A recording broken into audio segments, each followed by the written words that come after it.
نحمده ونصلي على رسوله الكريم اما بعد فاعوذ بالله من الشيطان الرجيم بسم الله الرحمن الرحيم رب اشرح لي صدري ويسر لي امري واحلل عقدة من لساني يفقهوا قولي۔ سورۃ طٰہٰ موسیٰ علیہ السلام کا ذکر ہم پڑھ رہے ہیں۔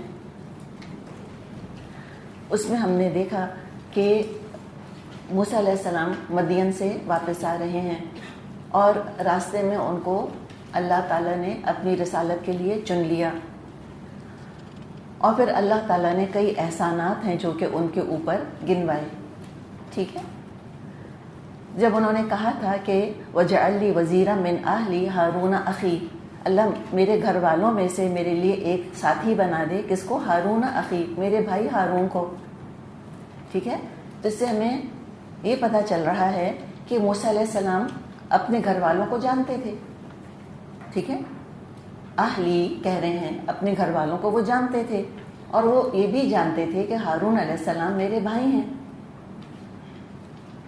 یہ ساری باتیں ان کے علم میں تھیں، حالانکہ وہ تو فرعون کے محل میں پلے تھے، شہزادوں کی طرح پلے تھے، تو پھر انہیں کیسے پتا کہ میرے رشتہ دار کہاں رہتے ہیں اور کیسے ہیں؟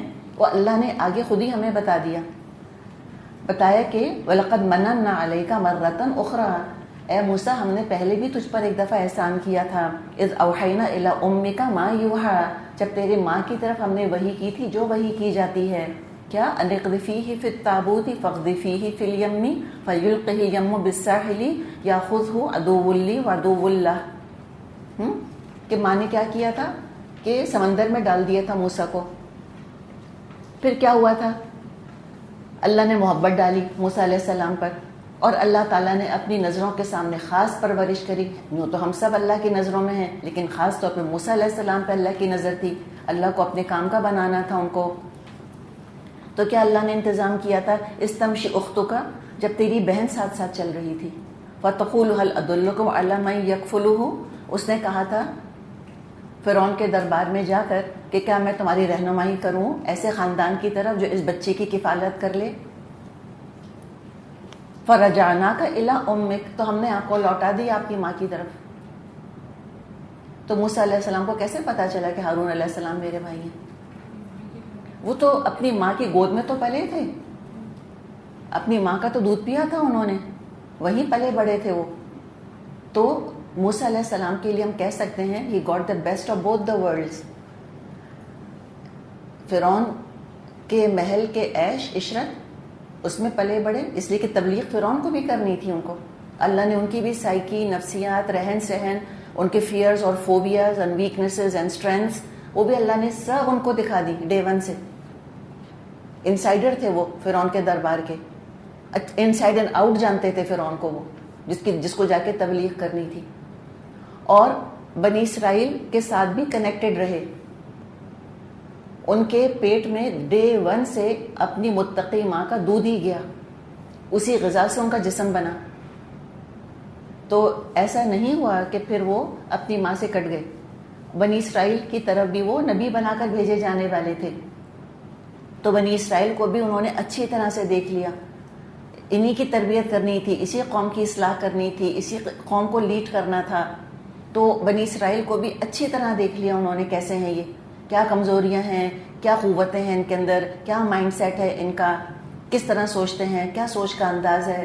تو ویو لینتھ موسیٰ علیہ السلام کی فرعون سے بھی ملتی تھی، بنی اسرائیل سے بھی ملتی تھی، اور رسالت نبوت کے لیے ضروری ہے کہ جس قوم کی طرف بھیجے جا رہے ہوں اس قوم کو اچھی طرح سمجھتے ہوں، وہ قوم بھی ان کو پہچانتی ہو۔ اللہ تعالیٰ کسی اجنبی کو لا کر کبھی مسلط نہیں کرتا تھا رسول کے طور پہ، بلکہ جانے پہچانے شخص کو اللہ تعالیٰ رسول بنا کر بھیجتا تھا۔ سمجھ آئی آپ کو بات؟ خالی ایک ہی ایکسیپشن تھا، کون سا؟ لوط علیہ السلام، وہ الگ کہانی ہے ایک، اس میں بھی یقیناً لوط علیہ السلام پہلے گئے ہوں گے، اس قوم میں رہے ہوں گے، فیملیئر ہوئے ہوں گے، وہاں شادی کی، سسرال وہاں پر تھا، اس کے بعد اللہ تعالیٰ نے ان کو اٹھایا ہوگا کہ اب آپ رسالت کا فریضہ انجام دیجیے۔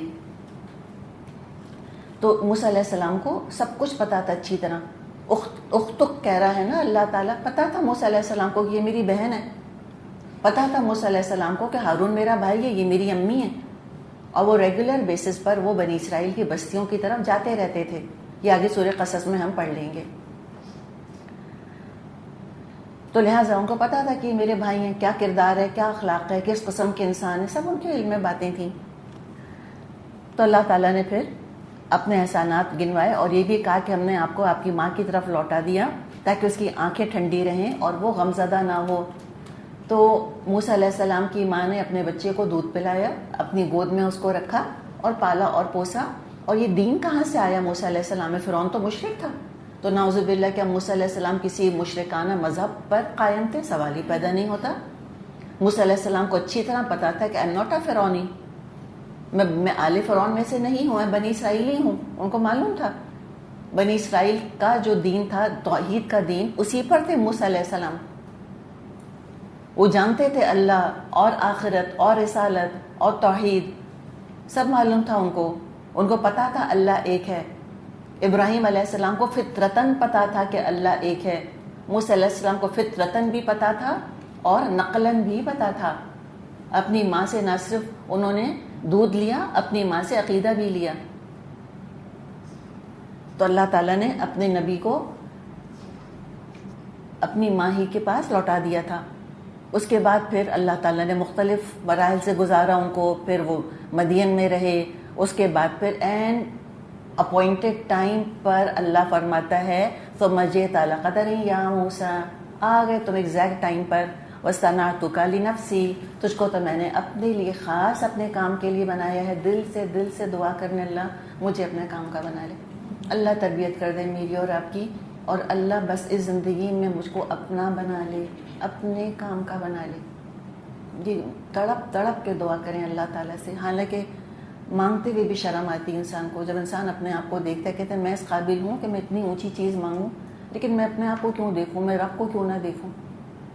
کیوں نہ دیکھوں اپنے رب کو؟ اس کی تو دین لامحدود ہے نا، الوہاب ہے وہ. انشاءاللہ اللہ تعالیٰ کا دعا قبول کر لیتا ہے. اللہ نے چاہا اور اللہ کی رحمت ہوتی ہے، دعا قبول ہو جاتی ہے. ہماری تو الحمدللہ دنیا آخرت سب سنور گئی اللہ کے فضل سے. ہماری شخصیت سازی ہوتی ہی چلی جائے گی انشاءاللہ. ہماری پرسنالٹی ڈیولپ ہوتی چلی جائے گی انشاءاللہ. ہمارے عیب نکلتے ہی چلی جائیں گے. کسی کو اگر ڈر ہے نا کہ میرا غصہ بہت تیز ہے، کسی کو ڈر ہے کہ میں غیبت کرتی ہوں، کسی کو ڈر ہے مجھ میں جلد بازی ہے، کوئی ڈرتا ہے مجھ میں کنجوسی ہے، کسی کو ڈر ہے میں لیزی بہت ہوں. دعا کریں اللہ صلی اللہ مجھے اپنے کام کا بنا لے. تو غیبت، جلد بازی، کنجوسی، کاہلی سب انشاءاللہ تعالیٰ نکل جائے گی. لیکن سوچ سمجھ کے دعا. کیا ہوگا بتائیں؟ اگر اللہ نے دعا قبول کر لی تو کیا ہوگا؟ ہاں جی، ٹریننگ ہوگی، تربیت ہوگی. یہ سمجھ لیں تربیت ہوگی. کیسے ہوگی اللہ بہتر جانتا ہے. اللہ سے عافیت مانگیں. اللہ تربیت اس لیے نہیں کرتا کہ اللہ توڑ دے ہم کو یا ہمارا ایمان ضائع کروا دے. فتناک فتونن، دیکھیں ایسے آزمایا تجھ کو موسیٰ جیسے آزمایا جاتا ہے. معمولی آزمائشیں نہیں، بڑی بڑی آزمائشیں. اور آزمائش ہم کس کو کہیں گے؟ کہ وہ جو مدین میں زندگی گزاری غربت کی، جی وہ اپنی جگہ، لیکن فرعون کے محل میں رہنا کم آزمائش تھی؟ کچھ کم آزمائش تھی؟ چاروں طرف شرک اور کفر میں گھرے رہنا اور گناہوں کے 100 موقع اویلیبل ہونا. کوئی الیبریٹ کرنے کی ضرورت نہیں ہے کہ فرعون کے محل میں کیسا کھلا ماحول ہوگا، اور خاص طور پہ ایک جوان مرد کے لیے کس فتنے سے یوسف علیہ السلام گزرے تھے. تو آپ کا کیا خیال ہے موسیٰ علیہ السلام کے آگے ٹیمپٹیشنز نہیں آئی ہوں گی؟ تو آزمائشیں جو ہیں صرف مشکلات کی شکل میں نہیں آتی. خواہشات پوری ہونے، ناجائز خواہشات پوری ہونے کے موقع ملنا، یہ کچھ کم آزمائش نہیں ہے. اسی آزمائش میں بنی اسرائیل ناکام ہوئے تھے جب وہ مچھلیاں اچھل اچھل کے سطح پر آیا کرتی تھیں. تو ناجائز خواہش کا موقع سامنے پانا کہ خواہش ہے، ناجائز خواہش ہے اور اس کا موقع سامنے موجود ہے. طلب اور موقع دونوں مل رہے ہیں، اپرچونٹی اویلیبل ہے. یہ بہت بڑی آزمائش ہے. اللہ بچائے مجھ کو اور آپ کو. اللہ نہ مجھ کو کبھی اس آزمائش میں ڈالے کہ مجھ کو اپنے نفس کے ساتھ کشتی لڑنی پڑے سارا وقت. Islam is not a wrestling match. اسلام کہتا ہے کہ وَلَا تَقْرَبُوا الزِّنَا، زنا کے پاس ہی مت جانا، پھٹکنا بھی نہیں. تو آزمائشیں کس کس طرح سے آتی ہیں اللہ ہی بہتر جانتا ہے. لیکن بہرحال موقع آئیں گے زندگی میں، اتار چڑھاؤ، پیچ نشے و فراز، پیچ آئیں گے، بلائنڈ ٹرنز آئیں گی. بس اللہ کی آیات پہ نظر رکھنی ہے، گائیڈ پہ نظر رکھنی ہے، رسول صلی اللہ علیہ وسلم کو رہنما بنا کے سامنے رکھنا ہے. انشاءاللہ بہتری ہوتی چلی جائے گی. پھر اللہ نے ان کو اپنے لیے بنا لیا اور کہا اذهب انت واخوک بآیاتی ولا تنیا فی ذکری. اب جا تو اور تیرا بھائی. یہاں سے ہم شروع کر رہے ہیں نا، آیت نمبر 42 سے. کیا کہا اللہ تعالیٰ نے؟ اذهب انت واخوک بآیاتی ولا تنیا فی ذکری. جا تو اور تیرا بھائی میری نشانیوں کے ساتھ، اور دیکھو تم دونوں میری یاد میں کمی مت کرنا. تو تبلیغ کا کام محنت طلب کام، وقت طلب کام، تھکانے والا کام. ایسا نہ ہو کہ تبلیغ میں لگ جائیں تو اللہ کی یاد اور عبادت کے لیے وقت نہ ملے. درس دینے بیٹھ گئے تو اب نماز ہی نہیں پڑھی. یہ تو نہیں ہو سکتا. کہ درس دینا تھا تو روزہ نہیں رکھا، یہ تو نہیں ہونا چاہیے. اور یہ تبلیغ کا کام کرنا ہے، اس کے لیے روحانی غذا اللہ کی یاد سے ملتی ہے. بلکہ جو لوگ اللہ کے دین کے لیے کھڑے ہو جاتے ہیں، والنٹریلی اپنے آپ کو پیش کر دیتے ہیں، رضاکارانہ خدمات پیش کر دیتے ہیں دین کے لیے، ان کو تو زیادہ عبادت کرنی چاہیے. فرض تو کرنے ہی کرنے ہیں پورے. نفلی روزے بھی رکھیں، نوافل کا بھی اہتمام کریں، زیادہ قرآن پڑھیں، زیادہ صدقہ کریں. اس لیے کہ گاڑی ہے، وہی والی گاڑی کی مثال یاد ہے آپ کو؟ ہم نے جو کیا ایک مثال ڈسکس کی تھی، اقیم الصلاۃ لذکری. گاڑی ہے، پیٹرول پمپ پہ کھڑی ہوتی ہے، ٹھیک ہے. اب پھر اسی مثال کو ذہن میں رکھیں. دو گاڑیاں ہیں، ایک جیسی ہیں بالکل، ایک جیسا پیٹرول پڑتا ہے ان کے اندر، ایک جیسی مائلیج ہے ان کی. ایک گاڑی ہفتے میں ایک دن آ کے پیٹرول لیتی ہے، ایک گاڑی روز پیٹرول لیتی ہے. کیا پتہ چلے گا اس سے؟ بھئی جو روز آ کے پیٹرول لے رہی ہے وہ زیادہ چلتی ہے، تو جو دین کا کام کر رہے ہیں وہ زیادہ کام کر رہے ہیں نا، ان کو زیادہ ضرورت ہے اللہ کی یاد کی. تو ان کو تو فریکوینٹلی ضرورت پڑتی ہے ٹو ٹرن ٹورڈز اللہ. اسی لیے ہم داؤد علیہ السلام کے بارے میں پڑھیں گے انہ اواب، سلیمان علیہ السلام کے بارے میں پڑھیں گے انہ اواب. تو جن پہ زیادہ ذمہ داریاں ہوتی ہیں دین کی، ان کو تو زیادہ ٹرن ہونا ہوتا ہے اللہ کی طرف، زیادہ رجوع کرنا ہوتا ہے اللہ کی طرف.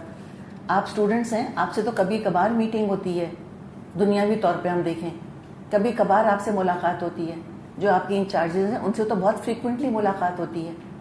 کیوں آ کے ملنا ضروری ہوتا ہے؟ وہ کام کر رہی ہیں. اسٹاف جو ہمارا، ہم سب اسٹاف ہیں جو ہم ملتے ہیں، ہم کو تو زیادہ جلدی ملنا ہوتا ہے، جلدی میٹنگز کرنی ہوتی ہیں. اب اس کو کوئی کمپیریزن نہیں ہے، اس کو پھر لے جائیے اللہ اور بندے کے درمیان. اللہ کا جو کام کر رہا ہے اس کو تو بہت زیادہ اللہ سے ملنے کی، اللہ کی بات سننے کی اور اللہ سے بات کرنے کی ضرورت ہے. تو کہا کہ میری یاد میں تم کمی مت کرنا. یہ روح کی غذا ہے. آپ صلی اللہ علیہ وسلم کو بھی حکم دیا گیا تھا، کیا کہا تھا نا کہ قم فانذر، کھڑے ہو جائیے، خبردار کیجئے. تو اس قم کے ساتھ ایک اور قم کا بھی حکم دیا تھا، قم اللیل الا قلیلا. آپ رات کو کھڑے ہو جائیے مگر بس تھوڑی دیر سو جایا کریں، یا کچھ سوئیں اور کچھ عبادت کریں اللہ کی. اور جنگ کے موقع پر بھی اللہ تعالیٰ نے مسلمانوں کو اور مجاہدوں کو ہدایت دی ہے کہ وَاذْكُرُوا اللَّهَ كَثِيرًا، کثرت سے اللہ کو یاد کرنا. کہاں؟ میدان جنگ میں. تو یہ بات کہی کہ خوب تم مجھ کو یاد کرنا. ایسا نہ ہو کہ تم جب تبلیغ میں لگ جاؤ تو پھر اب تم کو مجھ کو یاد کرنے کا موقع نہ ملے تو تم روحانی طور پہ کمزور ہونے لگ جاؤ گے. اس لیے کہ جو مبلغ ہوتے ہیں وہ ایک مخالف ماحول میں جا رہے ہوتے ہیں. میں اور آپ تو یہاں موافق ماحول میں بیٹھے ہیں. ہم تو ایک دوسرے سے اسٹرینتھ لیتے ہیں الحمدللہ. سننے والے شوق سے سنتے ہیں، بتانے والا شوق سے بتاتا ہے. تو اس میں انسان کو تلقی ہوتی ہے ایک دوسرے سے. بتانے والا شوق سے بتا رہے، سننے والے بھی شوق سے سن رہے ہیں، ٹھیک ہے نا. اب اگر بتانے والا جمائیاں لے لے کے پڑھائے آپ کو تو آپ کو بھی جمائیاں آنے لگے. اور اگر سننے والے جمائیاں لیں، میں بھی گھڑی دیکھ دیکھ کے آپ کو پڑھاؤں، اچھا کیسا لگے گا آپ کو؟ تلقی نہیں ہوگی، آپ کا بھی دل بند ہونے لگ جائے گا. اور اگر سننے والے بیزاری سے اور جمائیاں لے لے کر اور گھڑیاں دیکھ دیکھ کر جب سنتے ہیں تو بتانے والے کا بھی دل بند ہونے لگ جاتا ہے. وہ کہتے جلدی جلدی بتاؤ, بس ذمہ داری سر سے اتار کر پھینکو اور کلاس ختم کرو, بس دیٹس اٹ. تو یہ جو دیکھیں, جو موسیٰ علیہ السلام جس ماحول کی طرف جا رہے ہیں, وہ کیا ایسے تھے جو دل کھول کے بات سنتے؟ شدید مخالفت. تو اگر اپنے طور پہ خود مضبوط نہیں ہوتے تو تلقی کہاں سے کرتے؟ پھر اسٹرینتھ کہاں سے آتی؟ انٹرنل ریسورس کو بھی یوٹیلائز کرنا ہوتا ہے. پھر سننے والوں کی طرف سے اسٹرینتھ نہیں ملتی, وہ شوق سے نہیں سن رہے ہوتے. تو لہٰذا اور بھی زیادہ ضرورت ہوتی جب انسان نیگیٹو یا اگریسو لوگوں کی طرف جاتا ہے تبلیغ کرنے, تب تو پھر اس کو بہت زیادہ ضرورت ہوتی ہے کہ وہ اندر ایک خزانہ جمع کرے ایمان کا, اور وہاں سے ڈرا کرے پھر وہ ایمان کو ہینڈ اوور نہیں کرے گا, اس کو دوسروں کو بتا کے ایمان نہیں بڑھے گا, اپنی طرف سے خود تیاری کر کے جانا ہے. اور ہم یہ دیکھ رہے ہیں کہ تیسری دفعہ آ رہا ہے اذهب الی فرعون. ٹھیک ہے, آگے تو کہا کہ آپ اور آپ کے بھائی جائیے. اب تھرڈ ٹائم پھر دیکھیں, پہلے کب کیا کہا تھا اللہ نے؟ اذهب الی فرعون انه طغى, رائٹ. پھر کہا اذهب انت واخوک بآیاتی, سیکنڈ ٹائم. ٹھیک ہے, تو لٹرلی اللہ تعالیٰ کو موسیٰ علیہ السلام سے کہنا ہے کہ جائیں, کریں آپ یہ کام. اب تھرڈ ٹائم پھر آ رہا ہے اذهبا الی فرعون انه طغى. اب تم دونوں فرعون کے پاس جاؤ, وہ سرکش ہو گیا ہے, ہر طرح سے بڑا سرکش تھا, اللہ کا نافرمان تھا, مغرور متکبر تھا, انسانوں پر ظلم کرتا تھا, ہر چیز میں لمٹس کراس کر رہا تھا. اچھا ابھی دیکھیے تثنیہ کا صیغہ آ رہا ہے اذهبا, تم دونوں, اور طور پر کون تھا؟ صرف موسیٰ. اب یہاں اللہ کس سے خطاب کر رہا ہے؟ 2 سے. تو 2+2 کریں, کیا پتہ چلے گا؟ To make a long story short, یعنی موسیٰ علیہ السلام اب مصر پہنچ گئے اور اپنے خاندان میں پہنچ گئے, بیٹھے ہیں وہاں پر. اب وہاں ہارون علیہ السلام موجود ہیں, دونوں ہیں. اس وقت ہی حکم آیا اور ہارون علیہ السلام کو بھی ایڈریس کیا کہ تم دونوں جاؤ فرعون کے پاس. اب اور دونوں کو کیا اللہ نے ہدایت دی؟ فَقُولَا لَهُ قَوْلًا لَيِّنًا لَعَلَّهُ يَتَذَكَّرُ أَوْ يَخْشَىٰ. اسے نرمی کے ساتھ بات کرنا, شاید کہ وہ نصیحت قبول کرے یا ڈر جائے. تو اب تبلیغ کا آغاز کرنا ہے. اللہ تعالیٰ سکھا رہا ہے کیسے بات کرنا, طریقہ بھی سکھا رہا ہے. نہ صرف الفاظ سکھائے گا اللہ تعالیٰ, بلکہ باڈی لینگویج بھی, لہجہ بھی اللہ سکھا رہا ہے. کیسے بات کرو گے؟ نرمی سے. ترغیب کا, اصلاح کا کام نرمی چاہتا ہے. تو موسیٰ علیہ السلام کو صرف کہا نا قولا لہو قولا لینا, لیکن ہم باقی نہیں دیکھتے. اللہ نے نوح علیہ السلام یا لوط علیہ السلام یا شعیب علیہ السلام سے نہیں کہا تھا کہ اپنی قوم سے نرمی سے بات کرنا. کیوں؟ موسیٰ علیہ السلام سے کیوں؟ جی بھائی کوئی ہوگا جلالی مزاج ان کا, رائٹ. نمبر 2, فیملیئر تھے نا, بچپن کا کھیلا ہوا ساتھی تھا یہ فرعون. سمجھ آئی آپ کو بات؟ اس میں بھی بعض دفعہ بے تکلفی میں بھی انسان بعض دفعہ سختی اختیار کر لیتا ہے. اور یہ خود آزمائے لیں, ہم سب سے زیادہ سختی اپنوں کے ساتھ استعمال کرتے ہیں تبلیغ میں. تو یہاں تو ہم بہت اچھی طرح بات کر سکتے ہیں, لیکن بچوں سے ایسے بات نہیں کرتے ہم, ہے نا. بہن بھائیوں سے ایسے بات نہیں کرتے ہم. شوہر بیوی آپس میں پھر اس طرح بات نہیں کرتے ایک دوسرے سے. بعض دفعہ تو اولاد ماں باپ کے ساتھ سختی کرتی ہے, بہت ڈانٹ ڈانٹ کے تبلیغ کرتی ہے. یہ کیا کر رہی ہیں آپ, ایسے نہیں کرنا چاہیے, پتہ نہیں ہے آپ کو, اس طرح کی باتیں کرتے ہیں. تو یہ خطرہ تھا کہ ایسا نہ ہو کہ مزاج کی وجہ سے, یہ جو جلال ہے وہ اس کی وجہ سے, یا بے تکلفی کی وجہ سے کہیں سختی آ جائے لہجے میں. تو کہا کہ نرمی سے بات کرنا. تو آغاز ہمیشہ نرمی سے ہوگا. اچھا کتنا امیر انسان تھا, ہے نا. بعض دفعہ شیطان یہ خیال ڈالتا ہے لوگوں کے دل میں کہ تم کسی بہت امیر گھر جا رہے ہو تبلیغ کرنے کے لیے. تو شیطان کہتا ہے تم کیا اس کے پیسے سے امپریس ہو رہے ہو؟ تو مبلغ کہتا ہے نہیں, میں تو کوئی امپریس نہیں ہوتا کسی سے. کہتا ہے کہ پھر زیادہ لاڈ نہ کرنا ان کے, ڈانٹ ڈانٹ کے بتانا, کہنا ہمیں نہیں پرواہ آپ کے پیسے کی. تو اس میں بعض دفعہ روڈنیس آ جاتی ہے. جب کم پیسے والے زیادہ پیسے والوں کو بتا رہے ہوتے ہیں تو اپنے کسی احساس کمتری پر قابو پانے کے لیے پھر وہ روڈنس کے مظاہرے کرتے ہیں کہ ہم کو ڈرتے نہیں ہیں ان سے، یہ ہوں گے پیسے والے تو اپنے گھر میں ہوں گے پیسے والے، ہم تو ان کو ایسے ہی سنائیں گے جا کر، ہم کہیں گے حرام سے تم نے گھر بنائے ہوئے ہیں اپنے. نہیں، ایسے نہیں کرنا. اللہ تعالیٰ نے کسی کو گلٹی نہیں کیا پیسے کی وجہ سے. کیا کسی کی بے عزتی کی جائے گی اس لیے کہ وہ پیسے والا ہے؟ یہ تو پتہ نہیں ہماری عجیب ٹوسٹڈ سائیکی بن گئی ہے نا بالکل مسلمانوں کی. اور ہم ان الفاظ کو باقاعدہ استعمال کرتے ہیں تحقیر کے لیے. دولت کا حوالہ ہم تحقیر کے لیے دیتے ہیں لوگوں کی. ہم کہتے ہیں سرمایہ دار، زمیندار.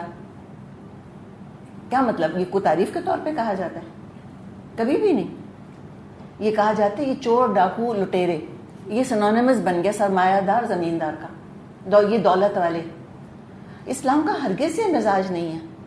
کبھی کسی نے مدینے میں پیسے والے صحابہ کو پیسے کا تانا نہیں دیا. او تم پیسے والے، تمہیں کیا پتا. او عثمان تم پیسے والے، تمہیں کیا پتا. ایسی باتیں کرتے تھے. اسے کہ کوئی احساس کمتری نہیں تھا بلال میں یا خباب میں یا عمار میں رضی اللہ عنہم. ایسی یہ ذہنیت نہیں، اچھی نہیں ہے یہ ذہنیت. تو لہٰذا کبھی بھی ہم اپنے ذہن میں یہ بات نہ رکھیں کہ اگر ہم کم پیسے والے ہیں اور ہم اپنے سے زیادہ پیسے والوں کو تبلیغ کرنے جا رہے ہیں تو ہمیں بدتمیزی کرنے کا کوئی حق حاصل ہے. یاد رکھیں، روڈنس چاہے پیسے والوں کی طرف سے ہو چاہے کم پیسے والوں کی طرف سے ہو، بدتمیزی اور روڈنس ہمیشہ ایک احساس کمتری کا اظہار ہوتا ہے. کوئی انفیریورٹی کمپلیکس ہوتا ہے جو کہ یہ بدتمیزی کی شکل میں نکل رہا ہوتا ہے. تو نہیں، مومن بدتمیز نہیں ہوتا. اور خاص طور پر تبلیغ، اس میں تو نرمی بہت ضروری ہے. اور بلکہ دیکھیں، زیادہ فریجائل ایگو پیسے والوں کا ہوتا ہے یا کم پیسے والوں کا؟ زیادہ پیسے والوں کا. ان کو بہت صاف سلام کی عادت ہوتی ہے، وہ تو روڈنس برداشت ہی نہیں کر سکتے. تو حکمت کا تقاضا کیا ہے کہ زیادہ پیسے والوں کے جب ایگوز اتنے فریجائل ہیں تو ان کی ایگو کا خیال رکھنا چاہیے. ان کو توڑنے تھوڑی جا رہا ہے اسلام، ان کو سمجھانے جا رہا ہے. اور اصلاح ہمیشہ نرم ہاتھ سے ہوتی ہے. گرا لگ گئی ہے کہیں، دھاگا آپ کھینچنا شروع کریں گی تو کیا ہوگا؟ ٹوٹے گا. گرا کھولیے کبھی آپ نے؟ کتنے دھیرے ہاتھ سے گرا کھلتی ہے، اور جتنی سخت ہوتی ہے اتنا ٹائم لگتا ہے اس کے اندر. تو یہ توڑنا تھوڑی ہے، کھولنا ہے. اس کا دل توڑنے نہیں جا رہے، اس کا دل کھولنے جا رہے تھے موسیٰ علیہ السلام. تو نرمی چاہیے ہوتی ہے اس کے لیے، اصلاح کے کام کے لیے. آپ صلی اللہ علیہ وسلم نے فرمایا ہے، صحیح مسلم میں حدیث ہے، یا عائشہ، آپ نے فرمایا اے عائشہ، ان اللہ رفیق، اللہ رفیق ہے، یحب الرفق، اللہ کو نرمی پسند ہے. خود بھی بہت نرمی کرنے والا ہے اللہ، اس کو نرمی بہت اچھی لگتی ہے. وَيُؤْتِي عَلَى الرِّفْقِ مَا لَا يُؤْتِي عَلَى الْعُنْفِ، جو کچھ وہ نرمی پر عطا کرتا ہے وہ سختی پر عطا نہیں کرتا. وَمَا لَا يُؤْتِي عَلَى مَا سِوَاهُ، اور نہ نرمی کے سوا کسی اور چیز پر عطا کرتا ہے. ایک اور حدیث ہے، آپ صلی اللہ علیہ وسلم نے فرمایا، ان الرفق لا یکون فی شیء الا زانہ، جس چیز میں نرمی ہوتی ہے اس کو سجا دیتی ہے. آپ بتائیں، ہم اتنے لوگوں سے ملتے ہیں، سخت چہرے اچھے لگتے ہیں کہ نرم؟ کرخت آوازیں اچھی لگتی ہیں کہ نرم؟ اب منہ بسورتے چہرے اچھے لگتے ہیں کہ مسکراتے؟ تو پھر میرا اور آپ کا چہرہ کیسا ہونا چاہیے؟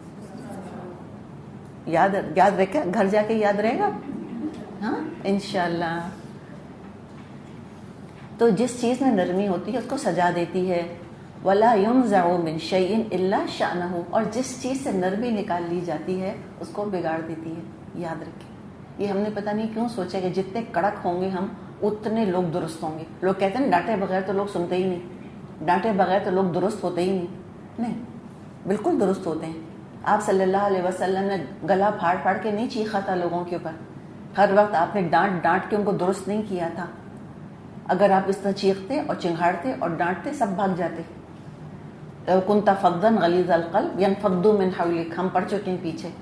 اگر آپ سخت مزاج سخت دل ہوتے سب چھٹ چکے ہوتے آپ کے پاس، سب بھاگ گئے ہوتے آپ کے پاس سے. تو یہ نرمی بہت ضروری ہے. اور فرعون جیسے کے لیے بھی کہا کہ نرمی سے بات کرنا، آغاز ہمیشہ نرمی سے ہوگا. یہ نہیں کہا کہ ہاں وہ تو ایسا مغرور ہے اور ایسا ہے، جا کے خوب سنانا، اچھی طرح اس کو خوب طنز کرنا جا کے اس کے اوپر. بعض دفعہ درس دینے والے اتنے طنز کرتے ہیں کہ لوگ ہی پٹ آف ہو جاتے ہیں، مذاق اڑاتے ہیں دوسروں کا. نہیں کرنا چاہیے ایسے، یہ دس از ناٹ رائٹ، یہ طریقہ اچھا نہیں ہے. تو کہا کہ تم جاؤ جا کے آرام سے بات کرنا. ہاں پھر کیا ہوگا، یہ تو مبلغانہ انداز ہے نا. یہ بتائیں جو اللہ نے کہا کہ قولا لہو قولا لینا، یہ مبلغانہ انداز ہے یا حاکمانہ انداز ہے یا مہاجرانہ انداز ہے؟ یہ مبلغانہ انداز ہے. اس معاشرے میں جس میں کہ میں اور آپ رہ رہے ہیں، ہم حاکم بن کے رہ رہے ہیں؟ بتائیے. نہیں. دیکھیں یا ہم مبلغ ہیں یا ہم مہاجر ہیں. ٹھیک ہے، تو پہلے ہجرت ہوتی کہ پہلے تبلیغ؟ پہلے تبلیغ ہوتی ہے. اور جب تبلیغ کا پورا حق ادا ہو چکا ہوتا ہے اور یہ محسوس ہونے لگے انسان کو کہ لوگوں پہ اثر نہیں ہو رہا، بجائے اس کے کہ لوگ میری بات مانیں، وہ مجھ پر دباؤ ڈال رہے ہیں کہ میں ان کے پیچھے چل پڑوں، میں دین چھوڑ دوں، میں نیکی چھوڑ دوں. اب مہاجرانہ انداز اپلائی ہوگا. اب تھوڑی بہت سختی کی جا سکتی ہے تاکہ لوگوں کی امید توڑ دی جائے کہ وہ میری نرمی کا الٹا مطلب نہ لیں. میری نرمی کا مطلب وہ یہ نہ لیں کہ میں ان کے راستے پہ چلنا شروع کر دوں. یہ امید ان کی توڑنی ہوتی ہے. تو پھر بعض دفعہ سختی کی ضرورت پڑتی ہے. وہ سالوں کے بعد پھر وہ سٹیج آتا ہے، مدتوں کے بعد آتا ہے. رسولوں کو تو اللہ بتا دیا کرتا تھا کہ اب تو کوئی ایمان لائے گا ہی نہیں، تو پھر وہ تھوڑی سخت ٹرمینالوجی استعمال کر لیتے تھے. تو ذرا بتائیں تو ہاتھ کھڑا کر کے کس کس پر وحی آئی ہے کہ اب کوئی ایمان نہیں لائے گا اس معاشرے میں؟ مت کھڑا کیجیے گا. پھر آپ کو پتہ ہے کیا ہوگا، بلاسفیمی لا لگ جائے گا. اگر اللہ نہ کرے ہم کوئی ایسی چیز کبھی دل میں سوچیں. مراد ہے کہ دیکھیں کوئی ہم پہ تو وحی نہیں آئی نا کہ اب باقی لوگ تو ایمان لائیں گے ہی نہیں. تو پھر ہمیں تو کانسٹنٹ تبلیغ کرنی ہے. ہاں جہاں اپنا ایمان خطرے میں پڑنے لگے وہاں تھوڑا فاصلہ کر لیں بس، پھر بھی سختی کی ضرورت نہیں ہے. آج کل لوگ کیا کہتے ہیں، دین والے کیسے ہوتے ہیں؟ سویٹ. بتائیے ذرا کیا امپریشن ہے تہجد گزاروں کا، پردہ کرنے والیوں کا، نماز پڑھنے والوں کا، مسجد جانے والوں کا، داڑھی والوں کا؟ کیا امپریشن ہے؟ سخت مزاج، اکڑ، بد مزاج، بدتمیز. یہ امپریشن ہے نا. تو کوئی ریزن ہے نا اس کا. تو انشاءاللہ مجھ کو اور آپ کو کیا کرنا ہے، ہمیں اس امپریشن کی اصلاح کرنے کی کوشش کرنی ہے. ٹھیک ہے. تو کہا کہ اب جا کے اسے نرمی سے بات کرنا. اللہ تعالیٰ کو پتا تھا کیا کہ فرعون ایمان نہیں لائے گا؟ جی معلوم تھا. موسیٰ علیہ السلام کو بتا دیا تھا اللہ نے؟ نہیں. کیوں؟ امید ختم ہو جاتی. تو ہمیں پتہ یہ چلا کہ مبلغ جب تبلیغ کرتا ہے تو ہمیشہ امید کے ساتھ کرتا ہے. آلویز بی پازیٹیو کہ جی انشاءاللہ سنیں گے. مت افسردہ ہوا کریں، مت نا امید ہوں کہ 10 سال سے بچوں کو سمجھا رہی ہوں، بہتر ہونے کے بجائے بدتر ہوتے چلے جا رہے ہیں. وہ اور بدتر ہوں گے اگر اکھڑپن شروع کر دیا، اگر ہم نے فتوے لگا دیے ان کے اوپر، اگر لیبل کر دیا ہم نے ان کو، پھر تو وہ ہاتھ سے چلے جائیں گے. بچے ہوں، بہن بھائی ہوں، اسٹوڈنٹس ہوں، کوئی بھی ہو. آپ اپنے آپ کو سامنے رکھیں نا. آپ کے انچارج، آپ کا پیپر ہے، آپ نے 4 ٹیسٹ کلیئر نہیں کرے، 5واں ٹیسٹ بھی کلیئر نہیں ہوا.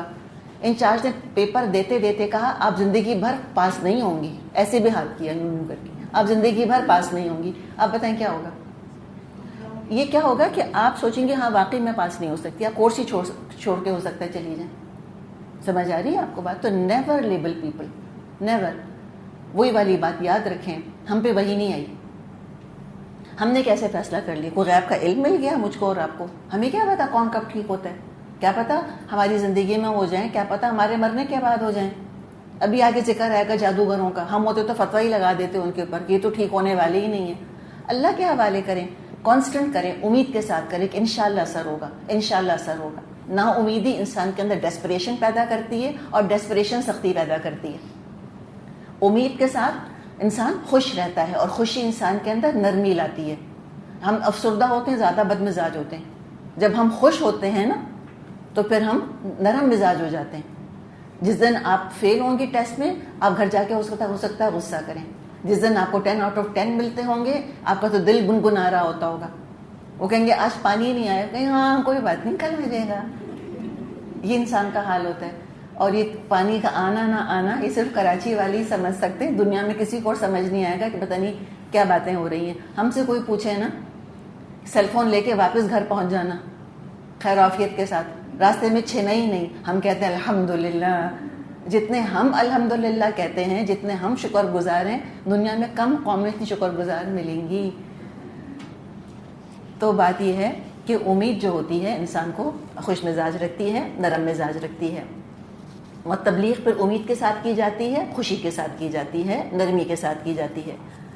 اچھا, جب کہا اللہ تعالیٰ نے دونوں سے اذهبا الى فرعون انه طغى فقولا له قولا لینا لعله يتذكر او يخشى, اسے نرمی کے ساتھ بات کرنا شاید نصیحت قبول کرے یا ڈر جائے. اتنی خوبصورت بات ہے یہ کہ ہو سکتا ہے بات مان لے یا اس کو خود ہی ڈر لگنے لگ جائے. یہ تبلیغ کے دو مقاصد ہیں. اچھا, یاد ہوگا آپ کو ہم نے 30 پارے میں پڑھا تھا کہ موسیٰ علیہ السلام نے ایسے ہی کہا تھا کہ کیا تیرا یہ دل چاہتا ہے کہ میں تجھے کوئی بات بتاؤں اور تو بہتر ہو جائے, تو اپنے رب کا پسندیدہ بن جائے. تو یہ بھی ہم نے وہاں پر انداز دیکھا تھا. تو ٹٹولنا چاہیے لوگوں کو اندر سے. هل لك الى ان تزكى واهديك الى ربك فتخشى, یہ موسیٰ علیہ السلام نے ایسے کہا تھا. سورہ عبس میں آتا ہے یہ کہ اے موسیٰ, کیا تیرا دل چاہتا ہے کہ تیرا تزکیہ ہو جائے, کیا تیرا دل چاہتا ہے تو اللہ سے ڈرنے لگ جائے. دیکھیں, اگر یہ آپ دیکھیں اور آج کی سائیکالوجی پڑھیں, آپ کو پتہ ہے نارسسسٹ کون ہوتا ہے؟ کون ہوتا ہے نارسسسٹ؟ جو ہر وقت اپنے آپ کو پسند کرتا ہے, اپنی تعریفیں کرتا ہے, اپنے منہ میں مٹھو بنتا ہے, کہتے ہیں ہم سب ہو تو سامنے آئے, آئی می اینڈ مائی سیلف والا. تو فرعون کون ہوگا؟ الٹیمیٹ نارسسسٹ تھا نا, الٹیمیٹ. اب وہ جب سائیکالوجی بیان کرتے ہیں نارسسسٹ کی کہ کون ہے جو اپنی تعریفیں خود کرتے رہتے ہیں, یہ وہ لوگ ہوتے ہیں جن کے اندر سیلف لوتھنگ ہوتی ہے, جن کے اندر اپنی ذات سے نفرت ہوتی ہے, اور اپنی ذات کی نفرت کم کرنے کے لیے پھر وہ اپنے منہ سے اپنی تعریفیں کرتے رہتے ہیں, اس لیے کہ ان کے اپنے اندر کوئی گلٹ ہوتی ہے. فرعون نے اتنے بچوں کو ذبح کروایا تھا. کیا خیال ہے آپ کو, آپ کا رات کو نیند آتی ہوگی اس کو کوئی وہ ڈراؤنے خواب آتے ہوں گے کہ نہیں آتے ہوں گے کہ ذبح شدہ بچے یہاں سے وہاں تک پڑے ہوئے ہیں, چیخیں ہو رہی ہیں, مائیں چیخ رہی ہیں, باپ بے بس کھڑے ہوئے ہیں, اور ان کی لڑکیوں کو زبردستی کھینچ کے سولجرز لے کر آ رہے ہیں, اور مائیں تڑپ رہی ہیں, کسی کی بیٹی کو کوئی لے کے جا رہے ہیں. باپ سوچے نا باپ کے دل پہ کیا گزرتی ہوگی اس وقت. اب بہرحال بنی اسرائیل کے کچھ مرد تو زندہ تھے, بھائی دیکھ رہے ہیں کہ بہن کو پکڑ کر لے جا رہے ہیں سولجرز. امیجن کریں نا, تو ان کو نیند آتی ہوگی رات کو. ضمیر ہے ہر انسان کے اندر, وہ ضمیر چٹکیاں لیتا ہوگا اس کو, جو ظلم اور ستم کا بازار گرم کیا تھا. یہ ظالموں کا اور ڈکٹیٹرز کے بارے میں پڑھیں, خودکشیاں کی انہوں نے, کیا مینٹل سٹیٹ ہوا کرتا تھا ان کا, نیم پاگل ہو جاتے تھے یہ لوگ زندگی کے آخر میں.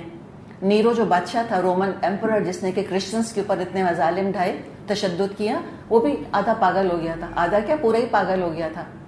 تو یہ چیزیں, یہ مظالم, they come back to haunt the doer. یہ پیچھا نہیں چھوڑتے. یہ مظالم جو ہیں, ان کے آثار, ان کی یادیں, ان کے سائے, یہ انسان کی گرد منڈلاتے رہتے ہیں, اور انسان کے اپنے اندر اپنی ذات سے نفرت پیدا ہو جاتی ہے, جو یقیناً فرعون کے اندر تھا. تو آج کی سائیکالوجی دیکھیں, اور پھر موسیٰ علیہ السلام کا جملہ, هل لك الى ان تزكى, کیا فرعون تیرا کبھی دل چاہتا ہے تو بھی اچھا ہو جائے, تیرا بھی گلٹ دور ہو جائے, تو بھی قتل کرنا چھوڑ دے, لڑکیوں کو اغوا کرنا چھوڑ دے. دل چاہتا ہے, ہر انسان کا دل چاہتا ہے میں اچھا ہو جاؤں. سچ, ہر انسان کا دل چاہتا ہے کہ میں ایسی ہو جاؤں کہ اللہ مجھ کو پسند کرے, میں اچھا انسان بن جاؤں. یہ انٹرنزک ہمارے اندر ہے. الہمہا فجورہا و تقواہا, اللہ نے ہر انسان کے اندر فسق و فجور اور تقوی رکھا ہے. کس کا دل نہیں چاہتا بتائیں کہ میں جنت کے قابل بنوں؟ دل نہیں چاہتا آپ کا کہ میں لوگوں کو بھی اچھی لگوں, میں اللہ کو بھی اچھی لگوں, اور میں اپنی نظروں میں بھی اچھی ہوں. الٹیمیٹلی تو مجھ کو اپنے ساتھ گزارا کرنا ہے نا. رات کو جب ہم سونے جاتے ہیں تو ہم اپنے ساتھ سوتے ہیں. تو we have to live with our own selves. اپنی نظروں میں جو گر جاتا ہے اس کو کون اٹھائے گا؟ خود ہی. تو یہ جو نارسسسٹ ہوتے ہیں, دراصل یہ اپنی نظروں میں بہت زیادہ گرے ہوئے ہوتے ہیں, اپنے آپ کو بہت گھٹیا, گندا, برا سمجھتے ہیں, اور اس کو کمپنسیٹ کرنے کے لیے ونیر چڑھا لیتے ہیں اوپر سے. پھر یہ اپنے منہ سے تعریفیں کرتے ہیں کہ کسی طرح اپنے آپ کو کنونس کر لیں کہ میں بہت اچھا ہوں, اور دوسروں کو موقع دیتے ہیں اپنی تعریف کرنے کا تاکہ اپنے آپ کو بھی تسلی دیں. یہ جو آگ لگی ہوتی ہے نا ان کے اندر گلٹ کی, اس کو سود کرنا چاہ رہے ہوتے ہیں تاکہ خوب دوسرے میری تعریف کریں, میری تعریف کریں, میری تعریف کریں, تاکہ میں اپنے آپ کو یقین دلاؤں کہ نہیں کوئی بات نہیں, بچے ذبح کیے تو کیا ہوا, اٹ واز اے نیسیسٹی. کوئی بات نہیں اگر لڑکیوں کو اغوا کر لیا, بچیوں کو اغوا کر لیا, بھئی یہ ضروری تھا. کوئی بات نہیں اگر ظلم کر کے اور بھوکا مار کے اور اس طرح سے فورس لیبر کروا کے پیرامڈز بنا لیے, بھئی یہ بھی بہت ضروری چیز ہے نیشنل انٹرسٹ کے لیے. وہ چاہتے ہیں لوگ ہماری تعریفیں کریں. تو جتنے بھی ڈکٹیٹرز ہوتے ہیں, یہ نارسسسٹ ہوتے ہیں, انہوں نے ہمیشہ اپنے آپ کو خوش آمدی لوگوں میں گھیرا ہوا ہوتا ہے جو متکبر ہوتے ہیں.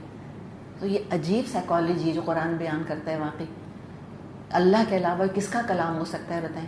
جو باتیں آج نفسیات ہمیں بتا رہی ہے وہ 1450 سال پہلے دیکھیں ذرا, اور وہ اس سے بھی پہلے چلے جائیں. موسیٰ علیہ السلام نے کب کہا تھا فرعون سے, هل لک الی ان تزکا. تو یہ دو چیزیں ہیں کہ یاد دہانی کریں یا خوف زدہ. تو دونوں بولے, قالا ربنا اننا نخاف ان یفرط علینا او ان یطغی. دونوں نے عرض کیا پروردگار ہمیں اندیشہ ہے وہ ہم پر زیادتی کرے گا یا پل پڑے گا. ہارون علیہ السلام کو پتا چلا کہ فرعون کو بات سمجھانی ہے تو ڈرے, اور موسیٰ علیہ السلام بھی ڈرے, دونوں ڈرے, موسیٰ بھی ڈرے اور ہارون بھی ڈرے. یہ ہیومن ایموشنز ہیں, یہ اپنی جگہ ہیں. اور بات یہ کہ ڈر نہ ہو تو بہادری کیسی. اللہ نے تسلی دی, اللہ نے کہا قالا لا تخافا, اللہ نے کہا مت ڈرو تم دونوں, اننی معکما اسمع و ارا, میں تمہارے ساتھ ہوں, میں سن رہا ہوں اور دیکھ رہا ہوں. ہر پیغام بھیجنے والا اپنے قاصد کو دیکھ نہیں سکتا, سن نہیں سکتا. اللہ ایسا پیغام بھیجنے والا ہے کہ جو اپنے پیغام رسانوں کو دیکھتا ہے, ان کے ساتھ سنتا ہے.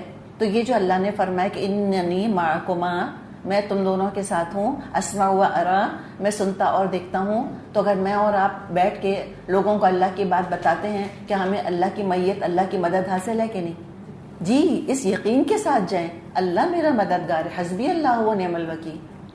اللہ دیکھ رہا ہے, اللہ سن رہا ہے. اور یہ اسمع و ارا کے اندر جہاں تسلی ہے وہاں مانیٹرنگ بھی ہے. صحیح بات کہنا, اللہ سن رہا ہے, صحیح انداز کے ساتھ بتانا, اللہ دیکھ رہا ہے. فاتیاہو, نہ صرف اللہ نے یہ بتایا تسلی دی کہ میں تمہارے ساتھ ہوں, بلکہ اللہ نے درس بھی سکھا دیا, درس کی پریکٹس بھی کرا دی کہ ایسے ایسے کہنا, یہ کہنا اور یہ کہنا. تو ہمیں سے کیا پتا چلا کہ جب ہم درس دینے جا رہے ہوں تو ذرا اپنی باڈی لینگویج کے بارے میں بھی تھوڑے سے محتاط ہوں کہ میں کیسے بیٹھوں گی. کیا کریں آپ دیکھیں, آئینہ ہے نا گھر کے اندر. اب آپ کو کسی نے کہا کہ پلیز آ کے ہمارے گھر آپ درس دے دیجئے, صحیح ہے, آپ نے کہا ٹھیک ہے. اب آپ اسی پریکٹس کریں. آپ سوچیں میں کیا پہن کے جاؤں گی, سچ بتا رہی ہوں میں آپ کو. آپ سوچیں میں کیا پہنوں گی, ٹھیک ہے, کس کہاں کس لیول کا مجھ کو کس جگہ جا کے درس دینا ہے, تو اپروپریٹ ہونا چاہیے. اور آج کل آپ سے میں کہوں گی کہ آپ پلیز عبائے ہی میں رہیے گا, ہر ایک کے ہاتھ میں کیمرہ ہوتا ہے, صحیح. تو ایک تو وہ پریشانی دور ہو گئی آپ کی پہننے والی. آئینے کے سامنے بیٹھیں اور آپ کہیں کہ میں اس طرح بیٹھوں گی, میں اس طرح درس دوں گی, ٹھیک ہے. اور درس پریپیئر کریں. اللہ پریپیئر کرا رہا ہے نا کہ یہ کہنا فَأْتِيَاهُ فَقُولَا, جاؤ اس کے پاس, پھر ایسے کہنا. آپ لکھیں, لکھ کے پریکٹس کریں, خوب پریکٹس کریں. لکھ کے کہ یوں کہوں گی, پہلے شروع ایسے کروں گی کہ یہ بولوں گی, یہ قرآن حدیث کی کوٹیشنز ہیں جو ڈالوں گی, ٹھیک ہے, حالات حاضرہ جو بھی ٹاپک ہے اس سے متعلق. اور پھر دیکھیں کہ پھر اس میں تھوڑا انٹریکشن ہو, کہ لوگوں سے انٹریکٹ کر سکیں آپ, تاکہ لوگوں کا انٹرسٹ اس کے ساتھ جو ہے وابستہ رہے. اور پھر اس کو خوب پڑھیں, 10 دفعہ پڑھیں, 15 دفعہ پڑھیں, کہ ایسے پڑھیں کہ پھر آپ کو دیکھ دیکھ کے درس نہ دینا پڑے. لوگوں سے آئی کانٹیکٹ رکھتے ہوئے آپ درس دے سکیں. ورنہ دیکھیں ایک تقریر کرنا کچھ اور ہوتا ہے, تبلیغ کرنا کچھ اور ہوتا ہے. تقریر میں تو آپ نے پیپر پکڑا اور آپ نے پڑھنا شروع کر دیا, وہ بھی ٹھیک ہے, پیغام پہنچ جائے گا, لیکن وہ امپیکٹ نہیں ہوگا لوگوں پہ. لوگوں پر امپیکٹ ہوتا ہے آئی ٹو آئی کانٹیکٹ کی وجہ سے. تو کوشش یہ کرنی ہے.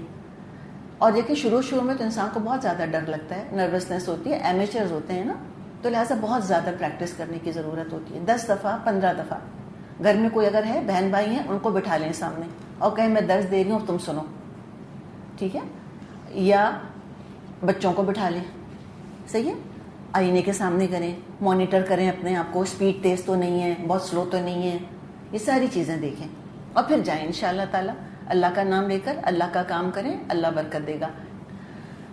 تو کہا کہ فاتحہ ہوں, جاؤ اس کے پاس, فقولا, اور کہو انا رسولا ربک, ہم تمہارے رب کے بھیجے ہوئے رسول ہیں.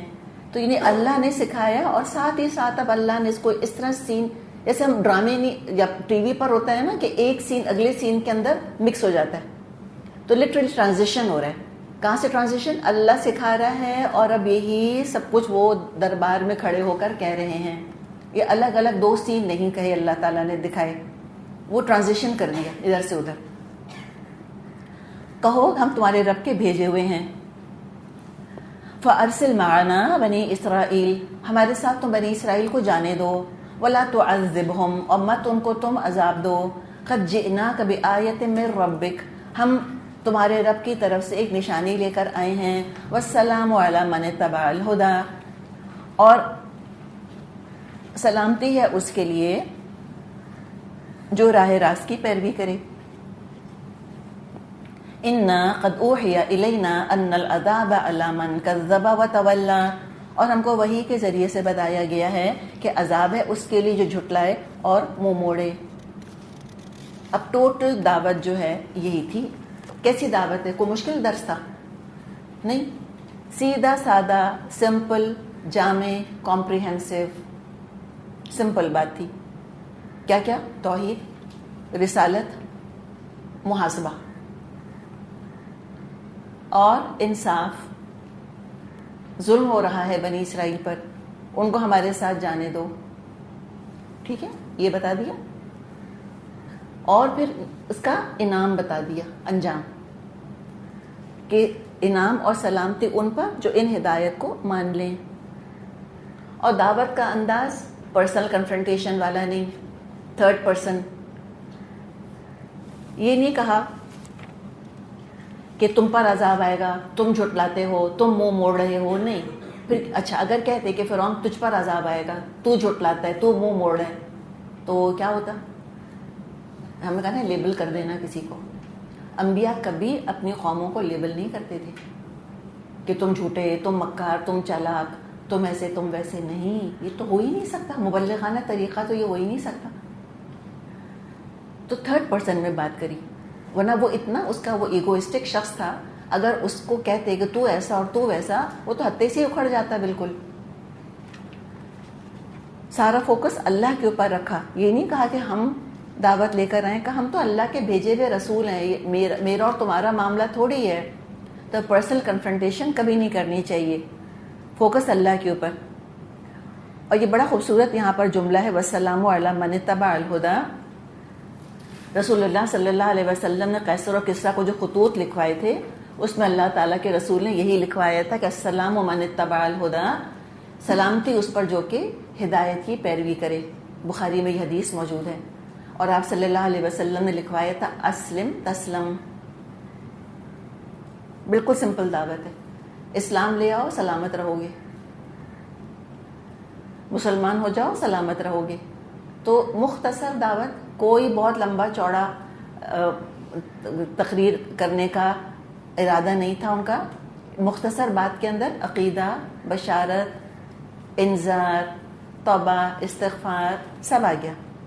امید بھی دلا دی کہ جو بھی اپنی غلطی چھوڑ دے گا تو پھر وہ یہ نہ سوچے کہ اللہ تعالیٰ اس کو معاف نہیں کرے گا. یہ تو بادشاہوں کا طریقہ ہوتا تھا کہ کوئی مجرم ان کا ہوتا تھا, کوئی باغی ہوتا تھا, نافرمان ہوتا تھا, وہ اگر آ بھی جائے سوری کہنے تب بھی سزا دیتے تھے اس کو. اور فرعون کون تھا؟ بادشاہ تھا نا. کیسا بادشاہ تھا؟ ظالم بادشاہ تھا. تو کہا کہ اپنے اوپر قیاس نہ کرنا رب کا, اے فرعون تو ہوگا ظالم, تیرا رب ظالم نہیں ہے. تجھ سے کوئی معافی مانگتا ہے تو معاف نہیں کرتا, تیرا رب تجھے معاف کرے گا. اور یہ بھی بتا دی کہ بھئی جو نہیں مانے گا, whoever does not listen, اس کے لیے تو عذاب ہے, جو جھٹلائے اور منہ پھیر لے.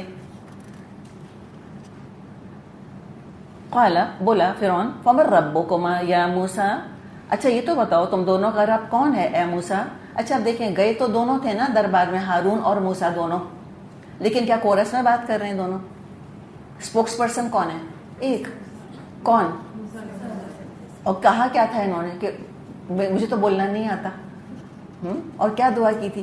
رب اشرح لی صدری ویسر لی امری واحلل عقدۃ من لسانی. دیکھیں کیسے اللہ نے گرہ کھولی، کیا خوبصورت بات کر رہے ہیں، کیا اچھی بات کر رہے ہیں. دیکھیں ایسے اللہ دعائیں قبول کرتا ہے، خاص طور پہ جو لوگ کے مانگ ہی رہے ہیں وہ صلاحیت تاکہ اللہ کے راہ میں لگائیں.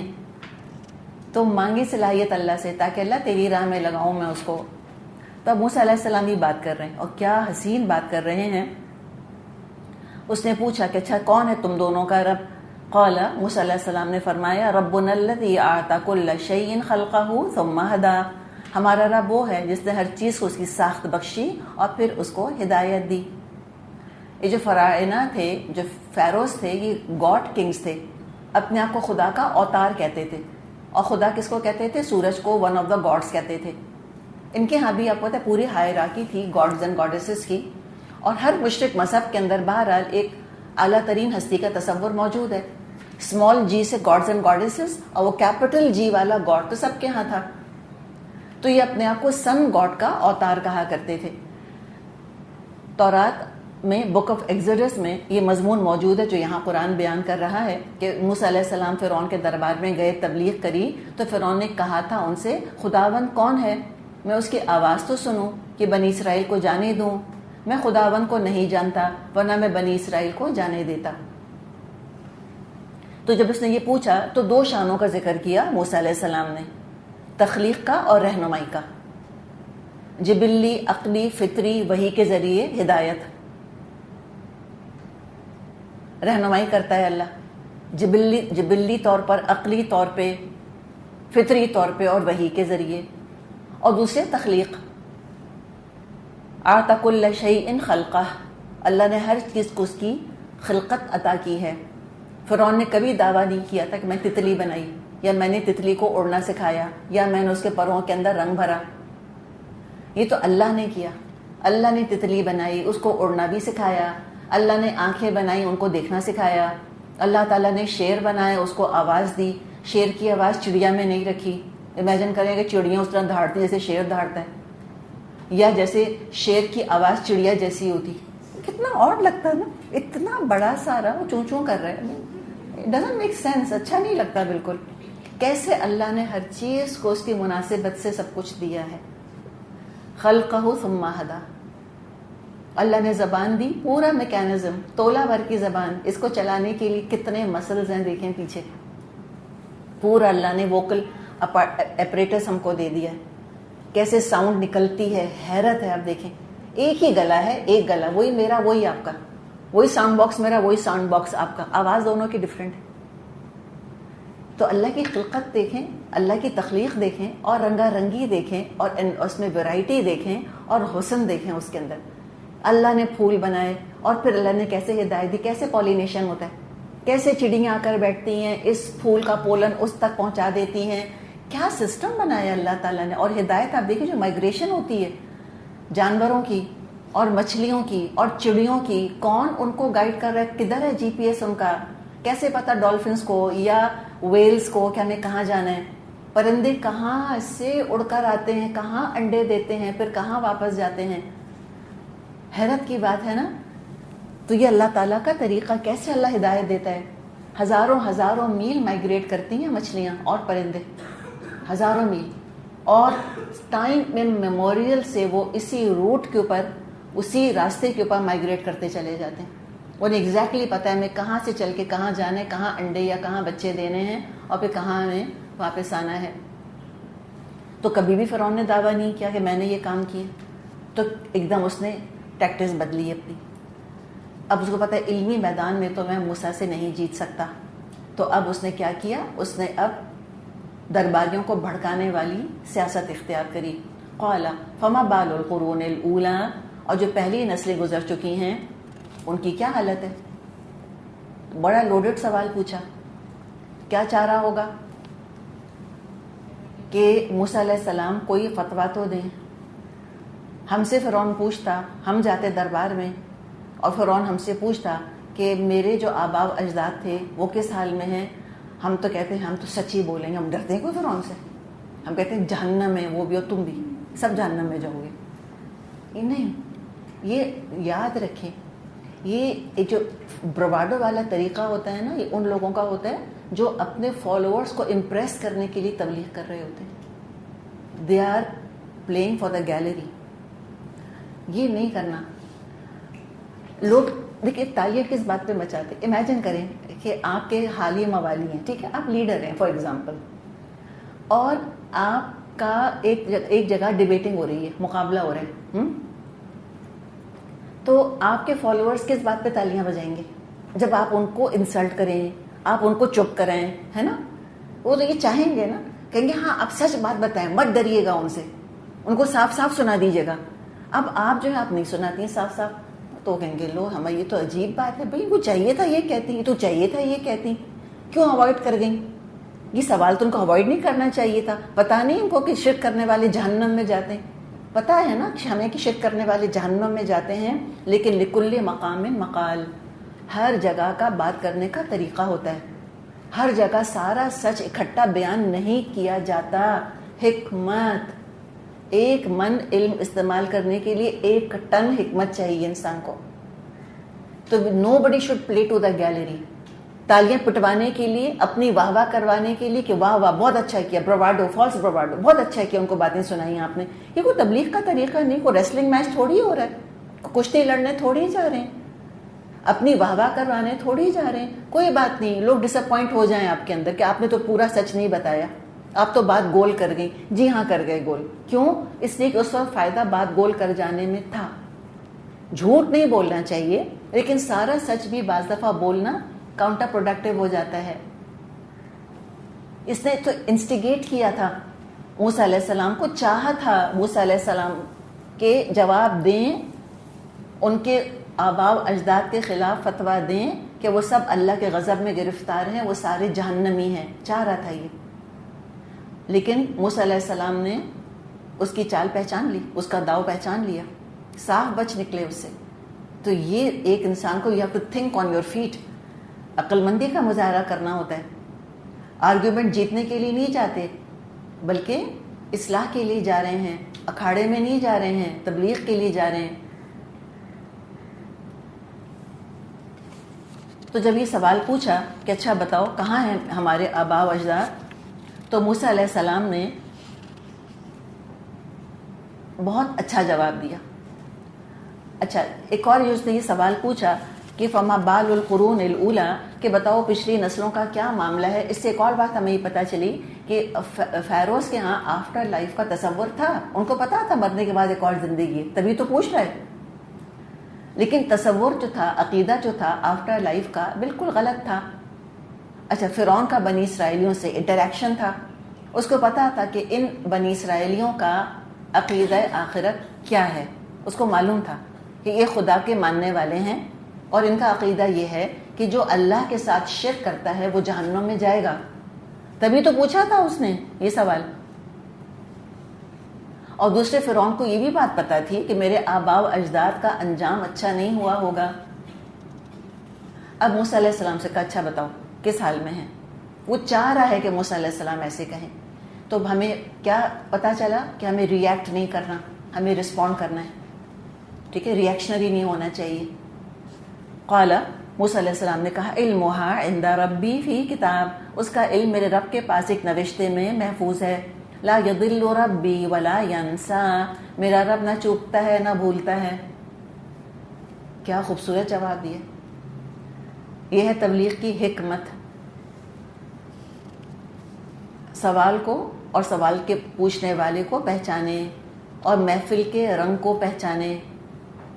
کہا کہ میرے رب کے پاس ہے. کوئی جھوٹ ہے اس کے اندر؟ نہیں. کیا ضروری تھا کہ اس وقت فتویٰ دیتے؟ نہیں، کوئی ضروری نہیں تھا. کہ رب تو نہ چوکتا ہے نہ میرا رب بھولتا ہے، سب اس کے پاس لکھا ہوا ہے کس کا کیا انجام ہوا. ایک اور مشورہ ضرور ہم اپنے ساتھ رکھیں، وہ یہ ہے کہ ہم کسی درس میں بیٹھے ہوئے، ٹھیک ہے، کوئی درس دے رہا ہے، درس مکمل ہو گیا. مثال کے طور پہ سورہ فاتحہ کا درس تھا, ٹھیک ہے, یا نماز کے اوپر درس تھا, اور میں اور آپ درس سن رہی ہیں. کھڑے ہو کے کبھی یہ سوال مت پوچھیں کہ بتائیں میلاد کرنا بدعت ہے یا نہیں, مزاروں پہ جانا جو ہے شرک ہے یا نہیں. کیوں؟ دیکھیں یہ ٹاپک ہی نہیں تھا.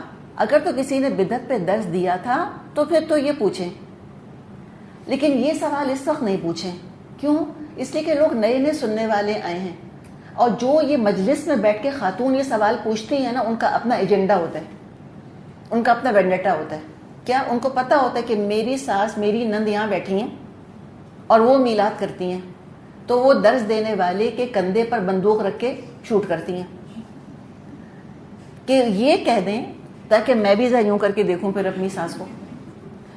دیکھیں یہ ذاتی انتقام لینے کی جگہ نہیں ہوتی. اور یہ بعض دفعہ کچھ خواتین کی غلط سوالات کی وجہ سے سارا مجلس کا رنگ بگڑ کے رہ جاتا ہے. وہ لوگ جو کہ آہستہ آہستہ آ رہے ہوتے ہیں, اب دیکھیے جو نئے لوگوں کو بلانا ہوتا ہے نا, لگتا ہے چڑیاں بیٹھی ہیں جیسے سامنے, ایک غلط بات کریں گے وہ پھر سے سارے اڑ جائیں گے, پھر کبھی نہیں جمع ہوں گے. ایک آدمی کے غلط سوال کی وجہ سے کتنے لوگ دوبارہ درس سننے نہیں آتے, اور اس سارا ان کے اعمال نامے میں جائے گا. کیوں ایسا غیر متوقع اور غیر مناسب سوال پوچھا جس سے کہ لوگ ایک دم بپھر گئے؟ ابھی ان کو آنے تو دیں, ابھی سننے تو دیں, اس کے بعد پھر پتہ چل جائے گا ان کو, وہ خود ہی کر لیں گے فیصلہ کہ میلاد کرنا بدعت ہے یا نہیں, اور مزاروں پہ جا کے دعائیں مانگنا شرک ہے یا نہیں. سمجھ آئیے آپ کو میں؟ تو کبھی درس کی مجلس میں کبھی میں اور آپ کنٹروورشل سوالات نہ پوچھیں کہ بتائیں پردہ فرض ہے یا نہیں. وہ ذرا حدیث تو بتائیں, کاسیاتن عاریاتن والی, وہ جو کپڑے پہنے ہوئے ہوں گی پھر بھی برہنہ ہوں گی, سنائیں تو صحیح ذرا. یہ نہ پوچھا کریں پلیز کہ وہ اچھا وہ سود کے بارے میں تو بتائیں ذرا, سود کھانے والے جہنم میں جائیں گے یا نہیں. تو آپ جواب کیا دیں گی؟ اس کا علم میرے رب کے پاس ہے, ٹھیک ہے. اور میں اور آپ کبھی اس طرح کی غلطی نہ کریں, کبھی اس طرح کا سوال نہ پوچھیں, بلکہ کامن ٹاپکس کے بارے میں سوال پوچھنا چاہیے کہ نماز پڑھنے سے کتنا اجر ملے گا. جیسے علم والی حدیث آج ہم نے دیکھی ہے الحمدللہ, تو ایسی امید افزا باتیں کرنی چاہیے جو لوگوں کی اسلام میں کارآمد ہوں. اور مزید بتایا اپنے رب کے بارے میں, کون ہے؟ الذی جعل لکم الارض مہدا, وہی جس نے تمہارے لیے زمین کا فرش بچھایا, وسلک لکم فیہا سبلا, اور تمہارے چلنے کے لیے راستے بنائے, وانزل من السماء ماء, اور پھر آسمان سے پانی برسایا, فاخرجنا به ازواجا من نبات شتى, اور پھر اس کے ذریعے سے ہم نے مختلف قسم کی پیداوار نکالی. تو یہاں پہ پھر ہم دیکھ رہے ہیں کہ اب اللہ کا کلام, یعنی یہی تبلیغ موسیٰ علیہ السلام نے وہاں پر کی تھی فرعون کے دربار میں, اور اللہ تعالیٰ نے اب اس کے ساتھ اپنا کلام پھر جوڑ دیا. دیکھیے ٹرانزیشن اس طرح سے ہو جاتا ہے, دو چیزوں کو یوں مرج کر دیا جاتا ہے. تو موسیٰ علیہ السلام نے یہ تبلیغ کری تھی, اور پھر اللہ اس کو اپنے کلام کے طور پہ پیش کر رہا ہے کہ فَأَخْرَجْنَا بِهِ أَزْوَاجًا مِّن نَبَاتٍ شَتَّى. تو وقتاً فوقتاً انہوں نے فرعون کو کیا دلائل دیے؟ زمین کے, کیسے اس کو بچھایا, راستوں کے, آسمان سے پانی کے نازل ہونے کے, اور مختلف قسم کی پیداوار کے, کہ دیکھو کیسے اللہ کا نظام ربوبیت چل رہا ہے. مصر زرعی ملک تھا, ایگریکلچرل کنٹری ہے, ساری اکانومی کا انحصار دار و مدار ان کی زراعت کے اوپر تھا, نہروں کے اوپر تھا, آبپاشی کے نظام پر تھا. تو وہی دلائل دیے ہیں ان کو کہ تمہارا جو سارا نظام چل رہا ہے نا اے فرعون, اللہ کی چلانے سے چل رہا ہے, شکر ادا کر. تو جذبہ تشکر پیدا کرنے کی کوشش کی. جب انسان کسی کو شکریہ کہتا ہے تو بھی تکبر ٹوٹتا ہے. رسولوں سے بڑھ کے سائیکائٹرسٹ کوئی نہیں ہوا کرتے تھے. اگر ہمیں سائیکائٹری پڑھنی ہے, رسولوں کے میتھڈالوجی کو آبزرو کریں, حدیثوں پہ غور کریں, آپ صلی اللہ علیہ وسلم کی سیرت پڑھیں کہ آپ لوگوں سے کیسے ڈیل کیا کرتے تھے. تو اسی حساب سے سمجھایا ہے اس کو, جس بیک گراؤنڈ سے وہ آ رہا تھا, جس پر ڈپینڈنسی تھی مصر والوں کی, اور وہ پتہ تھا فرعون کو کہ پانی میں نہیں برساتا. اس نے کبھی دعویٰ نہیں کیا تھا کہ میں بارش برساتا ہوں. اس نے یہ دعویٰ نہیں کیا تھا کہ میں بیج پھاڑ کے اس میں سے کھیت نکالتا ہوں. کہا کہ شکر ادا کر, تو یہ شکریہ کا احساس، یہ شکر گزاری کا احساس جب اندر سے پیدا ہوتا ہے، یہ بھی انسان کو جھکاتا ہے، تکبر ٹوٹتا ہے۔ کلوا ورعوا انعامکم، کھاؤ اور اپنے جانوروں کو چراؤ، ان فی ذلک لآیات لأولی النہی، یقیناً اس میں بڑی نشانیاں ہیں عقل رکھنے والوں کے لیے۔ چلیے یہیں تک رکتے ہیں، اب بریک لیں، پھر انشاءاللہ ہم آگے چلیں گے۔